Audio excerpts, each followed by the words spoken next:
Hi, Miss Eglin here. This is Chapter 4 of Linda Sue Park's A Long Walk to Water. Chapter 4, Southern Sudan, 2008. Neha's mother took the plastic container from her and emptied the water into 3 large jars. She handed Neha a bowl of boiled sorghum meal and poured a little milk over it.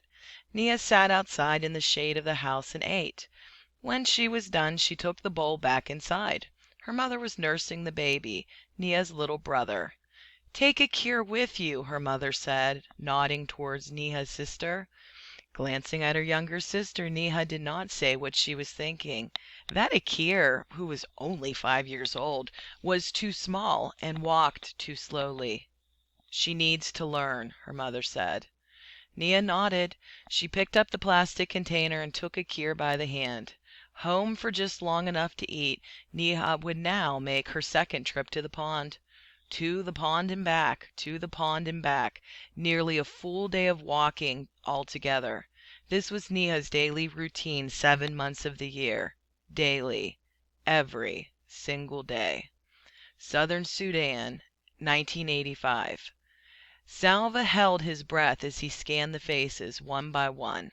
Then the air left his lungs and seemed to take all hope with it. Strangers. No one. From his family. The old woman came up behind him and greeted the group. "Where are you going?" she asked. A few of the people exchanged uneasy glances. There was no reply. The woman put her hand on Salva's shoulder. "This one is alone. Will you take him with you?" Salva saw doubt on the people's faces. Several men at the front of the group began speaking to each other. "He is a child. He will slow us down." "Another mouth to feed? It is already hard enough to find food." "He is too young to do any real work. He'll be of no help to us." Salva hung his head. They would leave him behind again, just as the others had. Then a woman in the group reached out and touched the arm of one of the men. She said nothing, but looked first at the man and then at Salva. The man nodded and turned to the group. "We will take him with us," he said. Salva looked up quickly. A few in the group were shaking their heads and grumbling.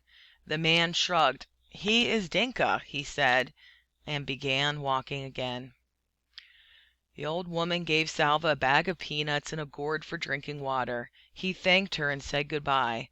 Then he caught up with the group, determined not to lag behind, not to complain, not to be any trouble to anyone. He did not even ask where they were going for fear that his questions would be unwelcome. He knew only that they were Dinka and they were trying to stay away from the war. He had to be content with that. The days began a never-ending walk. The days became a never-ending walk. Salva's feet kept time with the thoughts in his head. The same words over and over. "Where is my family? Where is my family?" Every day he woke and walked with the group, rested at midday and walked again until dark. They slept on the ground. The terrain changed from scrub to woodland. They walked among stands of stunted trees. There was little to eat, a few fruits here and there, always either unripe or worm-rotten. Salva's peanuts were gone by the end of the 3rd day. After about a week they were joined by more people, another group of Dinka and several members of a tribe called the Jerkul, men and women, boys and girls, old and young, walking, walking, walking to nowhere. Salva had never been so hungry. He stumbled along, somehow moving one foot ahead of the other, not noticing the ground he walked on or the forest around him, or the light in the sky. Nothing was real except his hunger, once a hollow in his stomach, but now a deep buzzing pain in every part of him. Usually he walked among the Dinka, but today, shuffling along in a daze, he found he had fallen a little behind.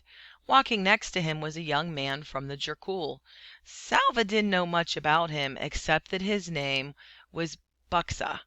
As they walked along, Buxa slowed down. Salva wondered sluggishly if they shouldn't try to keep up a bit better. Just then Buxa stopped walking.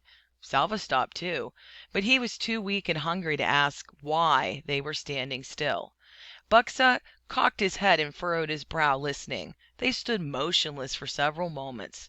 Salva could hear the noise of the rest of the group ahead of them. A few faint voices, birds calling somewhere in the trees. He strained his ears. What was it? Jet planes? Bombs? Was the gunfire getting closer instead of farther away? Salva's fear began to grow until it was even stronger than his hunger then. Ah! A slow smile spread over Buxa's face. There, you hear? Salva frowned and shook his head. Yes, there it is again. Come. Buxa began walking very quickly. Salva struggled to keep up. Twice Buxa paused to listen, and then kept going even faster. What? Salva started to ask. Buxa stopped abruptly in front of a very large tree. Yes, he said. Now go call the others. By now Salva had caught the feeling of excitement. But what shall I tell them? The bird, the one I was listening to, he led me right here. Buxa's smile was even bigger now. You see that? He pointed up at the branches of the tree. Beehive, a fine large one. Salva hurried off to call the rest of the group. He had heard of this, that the jerkul could follow the call of the bird called the honey guide, but he had never seen it done before. Honey. This night they would feast. End of chapter 4.